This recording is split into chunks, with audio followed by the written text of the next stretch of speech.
साल 1991 69th constitutional amendment, Delhi को special status मिला।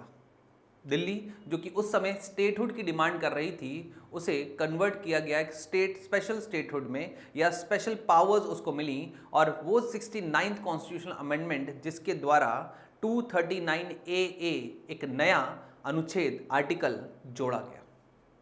तब से लेके आज तक दिल्ली के पास कुछ विशेष शक्तियां हैं जो कि बाकी केंद्र शासित राज्यों के पास नहीं थी।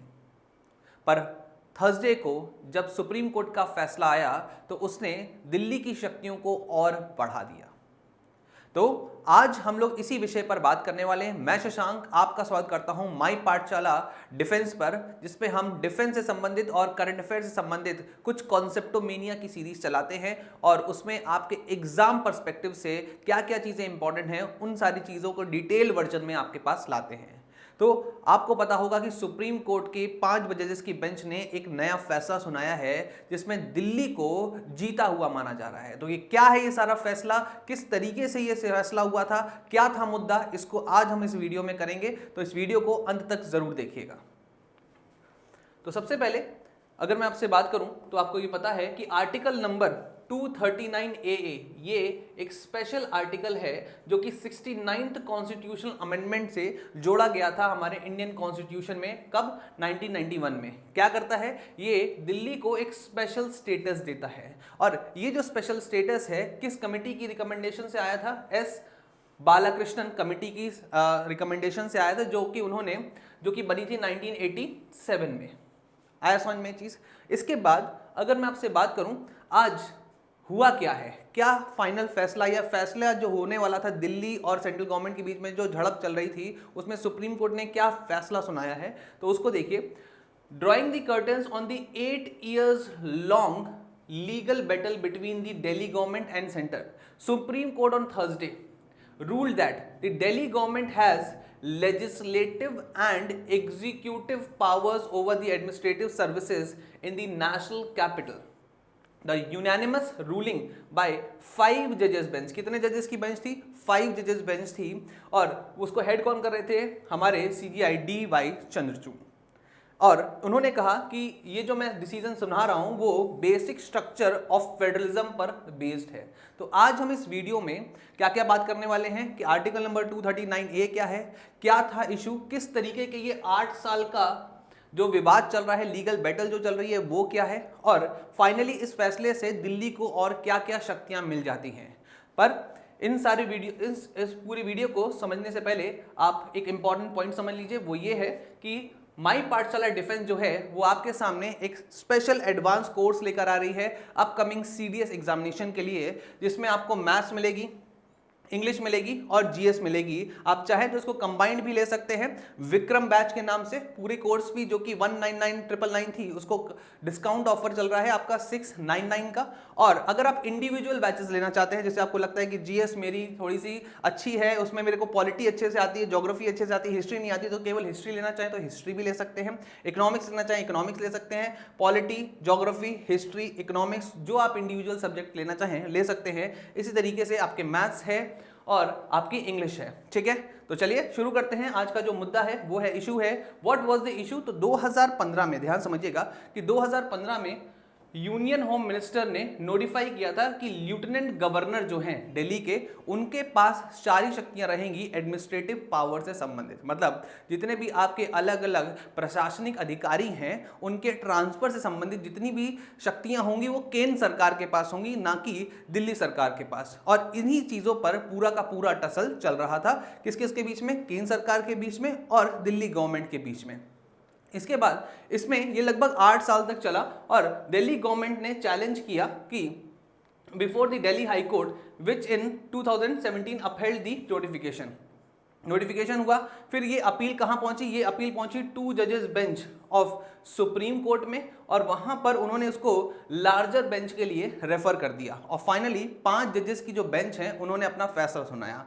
फैसला क्या सुनाया? फैसला उन्होंने ये सुनाया कि आज से या अब से क्या होगा कि दिल्ली के पास होगी power of the transfer of executive body, that means कि जो प्रशासनिक अधिकारी हैं उसमें जैसे डीएम हैं, आपके अलग अलग क्षेत्र के जो अलग अलग कार्यपालिका के जो लोग हैं, उनका ट्रांसफर करने का जो शक्ति होगी वो दिल्ली गवर्नमेंट के पास होगी। ठीक है, यही है हमारा इस पूरे जजमेंट का पूरा सार। 2018 में जो लार्जर बेंच, दो जजेस की बेंच ने जब उसको लार्जर बेंच पे रखा तो 5 जजेस की बेंच बैठी और वो हेड किसने किया था? वो था दीपक मिश्रा जी ने उसको हेड किया।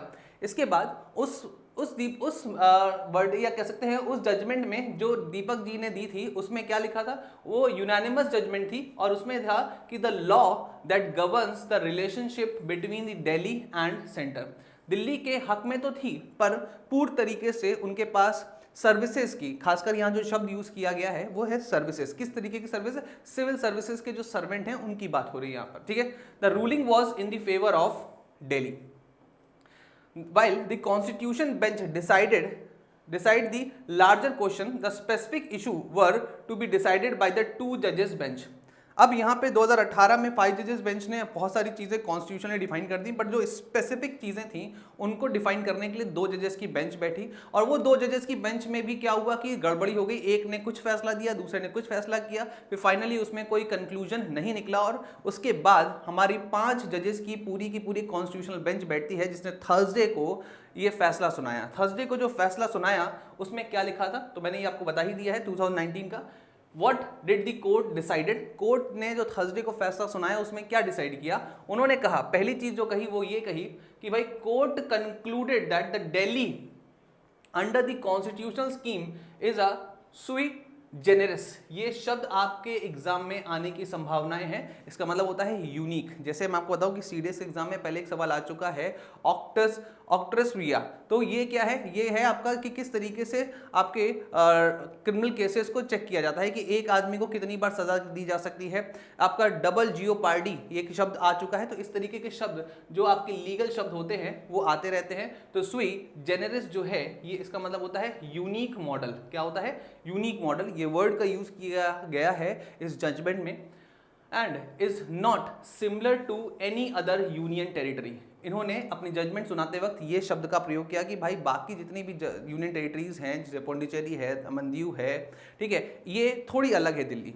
ठीक है, तो दिल्ली जो है वो अलग है, इसको हम लोग बाकी यूनियन टेरिटरी की तरीके से नहीं देख सकते हैं। पहली चीज तो उन्होंने ये कही और दूसरी चीज जो उन्होंने कही वो ये है, it said that Delhi presents a special constitutional status under the Article 239A। तो स्पेशल स्टेटस किसमें मिला है? 239A में मिला है, इस बात को ध्यान रखेंगे। It quotes from the 2018 judgment, यहाँ पे ये आपका डबल ए हो जाएगा, where the justice Chandrachud had said that having regard to, ये वो कोटेशन है जो कि डी.वाई. चंद्रचूड़ जी ने खुद लिखी है, खुद बोली है। वो क्या है? वो है having regard to the history in the background it would be a fundamentally inappropriate to assess या assign the NCT status similar to the other union territory. मतलब यहाँ पे दिल्ली जो एनसीटी स्टेटस जो स्पेशली दिल्ली को मिला हुआ है उसको हम लोग बराबरी नहीं कर सकते, या हम कह सकते हैं बाकी यूनियन टेरिटरीज और इसमें फर्क है और वो फर्क को हमें मेंटेन करना होगा। अब क्या हुआ? So what is the extent of the Delhi powers now? कहने का मतलब क्या है? कहने का मतलब ये है कि इस फैसले को, जो ये जजमेंट उन्होंने दिए, इस फैसले से अब क्या निष्कर्ष निकलता है।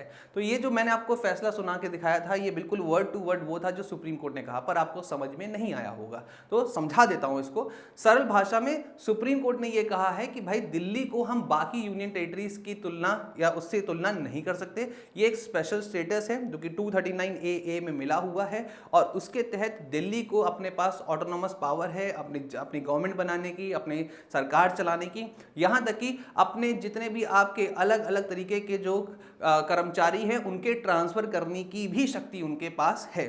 और यहाँ पे जो वर्ड सर्विसेज यूज किया गया है ये specially civil services, civil servants के लिए यूज किया गया है। और पहले ये जो सिविल सर्वेंट की जो ट्रांसफर करने की पावर हुआ करती थी वो सेंट्रल गवर्नमेंट के पास होती थी। वो कैसे करते थे? वो एलजीज के थ्रू करते थे, जिसको लेफ्टिनेंट गवर्नर कहा जाता है, जैसे कि अन्य आपके यूनियन टेरिटरीज में होते हैं। अब यहाँ पर इस वर्डिक्ट के बाद, इस जजमेंट के बाद ये जो पावर है ये ट्रांसफर कर दी जाएगी किसको, आपके स्टेट गवर्नमेंट को। किसको, स्टेट गवर्नमेंट मतलब दिल्ली गवर्नमेंट को कर दी जाएगी। एलजी का जो रोल है यहाँ पे थोड़ा सा कॉम्प्रोमाइज हो जाएगा, जो ultimately is a representative of union. कहने का तात्पर्य बस इतना है कि यूनियन का जो रिप्रेजेंटेशन दिल्ली में था वो थोड़ा सा कम हो जाएगा, दिल्ली को ऑटोनॉमस स्टेटस में और थोड़ी सी बढ़ोतरी मिल जाएगी। ठीक है, ये इनका कहना था। इसके साथ साथ अब क्या क्या एक्सटेंड है, दिल्ली की जो पावर है कितनी बढ़ गई है उसको भी देख लेते हैं। तो आर्टिकल नंबर 239A जो है वो बोलता है स्पेसिफिकली एक्सक्लूड, वो अलग करता है लैंड को, पुलिस को और पब्लिक ऑर्डर को, ठीक है, from the purview of the legislative power of Delhi government. हाँ, ध्यान समझिएगा, बहुत इंपॉर्टेंट चीज है। आर्टिकल 239 जो है वो ये कह रहा है कि भाई दिल्ली गवर्नमेंट सारे अपने अधिकार का प्रयोग कर सकती है, केवल 3 चीजों पे वो अपने लेजिस्लेटिव पावर मतलब विधायिका अपने नियम कानून बनाने की शक्ति का उपयोग नहीं कर सकती है। वो है आपके लैंड मतलब भूमि, पुलिस, ठीक है, और आपका पब्लिक ऑर्डर। तो पब्लिक ऑर्डर, पुलिस और लैंड पर वो अपने कोई भी नियम कानून नहीं बना सकती। इसके अलावा अगर आता है जैसे कि सिविल सर्वेंट्स के ट्रांसफर की पावर जो है वो उनके पास है और वो आराम से इस्तेमाल कर सकते हैं, जो कि इस जजमेंट के बाद क्लियर हो गया है। ठीक है, इसके बाद क्या है, the court acknowledge that these 3 issues can also have some overlap with the services। overlap with the services मतलब कहने का क्या है, यहाँ पे सुप्रीम कोर्ट ने इनकी शक्तियों को थोड़ा सा और बढ़ाते हुए कहा कि मान लीजिए कि जब वो सर्विसेज का यूज कर रहे हैं या अपने पावर्स का यूज कर रहे हैं और उसमें कभी ऐसा होता है कि सेंट्रल गवर्नमेंट और दिल्ली गवर्नमेंट, ठीक है, सेंट्रल गवर्नमेंट और दिल्ली गवर्नमेंट में लैंड, पुलिस और पब्लिक ऑर्डर, इन 3 आधार पे भी अगर कोई भी लेजिस्लेटिव ओवरलैपिंग होती है, मान लीजिए कि अपनी पावर्स का इस्तेमाल करते हुए वो पब्लिक ऑर्डर को मेंटेन करने के लिए कोई ट्रांसफर कर रहे हैं, तो जज जो आपके सेंटर होगा वो उनको रोक नहीं सकता है, ये सुप्रीम कोर्ट ने कहा। मतलब कहने का क्या हुआ, जब ओवरलैपिंग होगी पब्लिक ऑर्डर, पुलिस या लैंड की, जिसमें सेंटर ने भी अपने रूल्स बनाए हुए हैं और स्टेट गवर्नमेंट मतलब दिल्ली गवर्नमेंट ने भी अपने रूल्स बनाए हुए हैं, तो दिल्ली गवर्नमेंट के रूल्स को माना जाएगा, ये सुप्रीम कोर्ट ने अपने वर्डिक्ट में एक्नॉलेज करते हुए कहा। आया समझ में ये चीज, कोई डाउट यहां तक? चलिए, इसके बाद उन्होंने एक पूरा का पूरा एक वर्ड यूज किया है, पूरा ये मैंने स्टेटमेंट डाल दिया है, इसमें एक वर्ड यूज किया है एंट्री नंबर 41। एंट्री नंबर 41 किससे संबंधित है, सर्विसेज से संबंधित है। उन्होंने क्या कहा, उन्होंने कहा कि legislative and executive power of Delhi over entry 41 that is services shall not extend over the services related to the public order, police and land. सामान्यता इन जो सर्विसेज की बात हम कर रहे हैं वो सामान्यता पब्लिक ऑर्डर, पुलिस और लैंड पर नहीं होगी, पर अगर होती है तो किसकी बात मानी जाएगी, तो एनसीटी दिल्ली के जो टर्म्स हैं उनको ही हम लोग मानेंगे, ऐसा उन्होंने कहा। कोई डाउट यहां तक आ रहा है समझ में? तो यहां पर अब हम कह सकते हैं कि दिल्ली की जो एडमिनिस्ट्रेटिव पावर है वो काफ़ी ज़्यादा बढ़ गई है। दिल्ली अब ज़्यादा आज़ादी से अपने फैसले ले पाएगी, दिल्ली के जो गवर्नमेंट है वो अपने आज़ादी से ज़्यादा फैसले ले पाएगी। और ख़ास बात ये है कि वो अपने सर्वेंट्स को, अपने पब्लिक सर्वेंट्स को ज़्यादा अच्छे से इस्तेमाल कर पब्लिक ऑर्डर को और अच्छा मेंटेन वो कर पाएंगे। तो यहाँ पर ये पूरी की पूरी न्यूज़ थी जो आपको मुझे बतानी थी। उम्मीद है कि आपको ये जो वीडियो है समझ में आई होगी। अगर आपको ये वीडियो अच्छी लगी हो तो शेयर करिए, लाइक करिए, सब्सक्राइब करिए। जय हिंद।